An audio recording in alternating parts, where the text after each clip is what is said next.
cookie militants na adum moina chatharak pashi henman khre haiba abdi maitai da amuka ho adudagi hanbada naga singse amashu neutral lege ne leramani adubu moigi wakhalon sidi yelhomi muthatke habi wakhal lakpa mowong ama ukhre government dam tang gaibira mo aina haisu ta biroi hunjel li thok ta ya da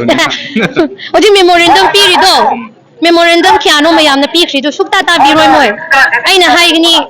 ai man haira tabigadra haigni tabiroi dunna ai kari su hairoi ngasi khongchat peaceful oi rally ji matang da je ge ba wafong jing tham bi ngasi naga people union imphal na sinjaba rally ase akhoi gi ngasi mi taruk phajan khibado adu khaktang gi sunate cookie militants na adum moina chatharak pashi henman khre haiba abdi maitai da amuka ho adudagi hanbada naga singse amashu neutral lege ne leramani adubu moigi wakhalon sidi yelhomi muthatke haibi wakhal lakpa mowong ama ukhre adudagi amuka foothills ta hawramme adudagi amuka Kamjong district Yukru district ta shu amuka tawre adui matungda lengmai gi ichili naw singda amuka tawre adunina ashigi yararoi haibi mayokta naga people union na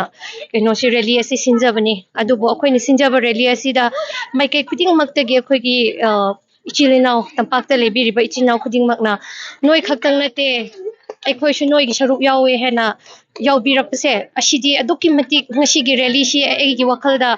memorandum pishan medudi just for namesake ne ko adubu ngasi apun bana akhoi gi damakta tampakta leriba miyamna law utpiba akhoi gi solidarity se yam harawe ashi shi akhoi gi grand success ne na akhoi ai lowe hen khal oi che aduga hojik se lai ba scenario je even mi bokta phajal la kana hostage thambagi level lu yora bane ado si bokta government na koi gi manipur lai ba scenario sida udabagi mami ma koina dum urga lai ridana si gi region je yamna luba koina u phangda region khar lairam dong man bra che mot ri kai lai uba phangdaba reason leite da loina mak uba ngak tangni da go loina unaye uwe khange adubu adum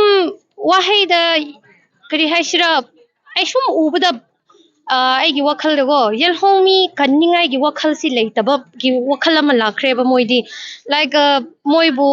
hena habadi mingon dan hena asmina waro khini haina pakhat pagi muwong da oina tawkhre ba government na hujik tawbasi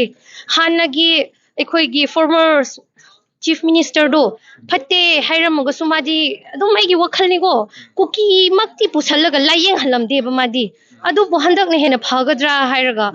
akhoi gi shokpa mi sing adudegi maitei gi shokpa mi sing gi manakta di chatpadi ude aina khangda begi radi khangde adubo kuki gi ne hairadi special treatment adum ubasidi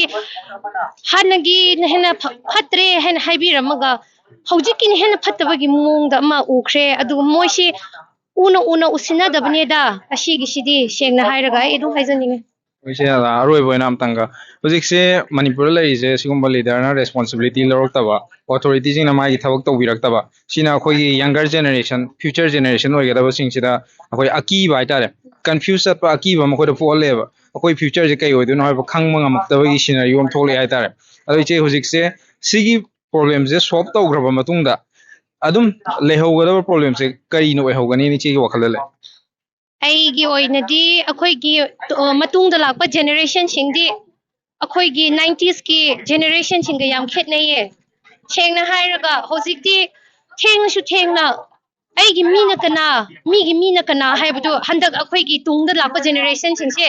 khangba hokre aduna matung tarakpadadi moina apunba manipur sagatpada tungda lakadoba generation singse handak thoiba irang myam singsina moibo achauba parama tambiba galoina na moi tungda khoi apumbana pangalni sagat kadoba generation oigini hena khalle pakhatte da shugumba khataba thok afabadu myam lakadobni na go akhoina tawshi tungi generation gi damakne aduda moi sho tungda generation da tholakadoba youngster myam na akhoina ngashi tawbiri shi moi gine khallaga moi afaba lambi da lakani hena ai thajaye adudi hojik thoiba irang jina khoi gi tungla lakadaba singda sungkau kau dana tamogada para je se gi tungda lakadoriba generation singna punsi da kauroi dawbase ꯑꯩꯒꯤ ꯏꯅ ꯀꯅꯥꯅꯣ ꯃꯤꯒꯤ ꯏꯅ ꯀꯅꯥꯅꯣ ꯑꯗꯨꯕꯨ ꯍꯧꯖꯤꯛꯁꯦ ꯃꯔꯛꯇ history ꯊꯨꯒꯥꯏꯅꯤꯡꯉꯥꯏ ꯍꯣꯠꯅꯔꯛꯄꯁꯤꯗꯤ ꯊꯨꯒꯥꯏꯍꯟꯗꯕꯤꯅ ꯑꯐꯕ ꯃꯤ ꯑꯇꯣꯞꯄꯗꯨꯁꯨ ꯐꯠꯇꯕꯗꯨ ꯇꯥꯟꯊꯣꯛꯈ꯭ꯔꯒ ꯑꯐꯕꯗꯨ ꯂꯧꯁꯜꯂꯦ ꯍꯥꯏꯔꯒ ꯂꯧꯁꯟꯅꯤꯡꯉꯗꯤꯀꯣ ꯑꯩꯈꯣꯏꯒꯤ ꯑꯣꯏꯅꯗꯤ ꯑꯩꯈꯣꯏꯗꯤ ꯂꯧꯁꯟꯅꯤꯡꯗꯦ ꯑꯗꯨꯕꯨ ꯑꯩꯒꯤ ꯃꯩꯇꯩ ꯐꯨꯔꯨꯞ ꯏꯆꯤꯟ ꯏꯅꯥꯎ ꯈꯔꯗꯤ ꯑꯐꯕꯗꯤ ꯂꯧꯁꯟꯅꯤꯡꯉꯤꯕ ꯃꯥꯜꯂꯦ ꯑꯩꯅ ꯑꯗꯨꯝ ꯋꯥꯔꯤ ꯇꯥꯕꯗ ꯑꯗꯨꯝ ꯃꯣꯏ ꯂꯧꯁꯟꯕꯗꯣ ꯑꯐꯕ ꯂꯧꯁꯜꯂꯦ ꯍꯥꯏꯔꯒ ꯑꯩꯈꯣꯏ ꯑꯗꯨꯝ ꯁꯦꯡꯅ ꯍꯥꯏꯔꯒ ꯌꯦꯜꯍꯧ ꯐꯨꯔꯨꯞ ꯄꯨꯂꯞ ꯍꯤꯡꯃꯤꯟꯅꯔꯁꯦ ꯑꯇꯣꯞꯄꯗꯤ ꯂꯩꯇꯕꯅ ꯐꯔꯕ꯭ꯔꯥ ꯍꯥꯏꯅ ꯑꯩ ꯈꯜꯂꯦ ꯄꯦꯟꯈ꯭ꯔꯦꯀꯣ ꯑꯗꯨꯒꯤ ꯒꯣꯔꯃꯦꯟꯗ ꯑꯝꯇꯪꯒ ꯍꯥꯏꯕꯤꯔꯝꯃꯣ ꯑꯩꯅ ꯍꯥꯏꯔꯁꯨ ꯇꯥꯁꯨ ꯇꯥꯕꯤꯔꯣꯏ ꯑꯗꯨꯏꯁꯨ ꯍꯥꯏꯐꯦꯠ ꯑꯩꯈꯣꯏ ꯈꯣꯟꯖꯦꯜꯗꯤ ꯊꯣꯛꯇꯕ ꯌꯥꯗꯕꯅꯤꯅ ꯍꯧꯖꯤꯛ ꯃꯦꯃꯣꯔꯦꯟꯗꯝ ꯄꯤꯔꯤꯗꯣ ꯃꯦꯃꯣꯔꯦꯟꯗꯝ ꯀꯌꯥꯅꯣ ꯃꯌꯥꯝꯅ ꯄꯤꯈ꯭ꯔꯤꯗꯣ ꯁꯨꯛꯇꯥ ꯇꯥꯕꯤꯔꯣꯏ ꯃꯣꯏ ꯑꯩꯅ ꯍꯥꯏꯒꯅꯤ ꯑꯩ ꯃꯥꯅ ꯍꯥꯏꯔ ꯇꯥꯕꯤꯒꯗ꯭ꯔꯥ ꯍꯥꯏꯒꯅꯤ ꯇꯥꯕꯤꯔꯣꯏ ꯑꯗꯨꯅꯤꯅ ꯑꯩ ꯀꯔꯤꯁꯨ ꯍꯥꯏꯔꯣꯏ ꯑꯗꯨꯝ ꯑꯩꯗꯤ ꯉꯁꯤꯒꯤ ꯃꯦꯃꯣꯔꯦꯟꯗꯝ ꯄꯤꯕ ꯃꯣꯏꯅ ꯑꯦꯛꯁꯟ ꯄꯥꯟꯕ ꯄꯥꯟꯗꯕ ꯗꯔꯀꯥꯔ ꯇꯥꯗꯦ ꯑꯗꯨꯕꯨꯉꯁꯤ ꯑꯄꯨꯟꯕ ꯃꯌꯥꯝ ꯂꯥꯛꯄꯤꯕꯁꯦ ꯑꯩꯈꯣꯏ ꯇꯝꯄꯥꯛꯇ ꯚꯦꯂꯤꯒꯤ ꯃꯌꯥꯝꯅ ꯁꯞꯄꯣꯔꯠ ꯇꯧꯕꯤꯕꯁꯦ ꯑꯁꯤꯒꯤ ꯍꯔꯥꯎꯕꯁꯤ ꯀꯔꯤꯁꯤꯔꯥ out of the world haiba tare yam harawe hena ise haijalga lotion jarge thank you thank you ado khoi yona zo ngasi laiyo rally ase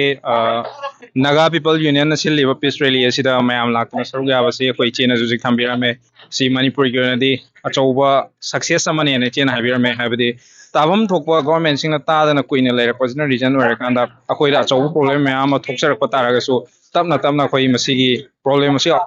resolution pura kana solution ama face tawga akoi problem solve tawba ngamgani haibigi thajabadu da mayam su leiri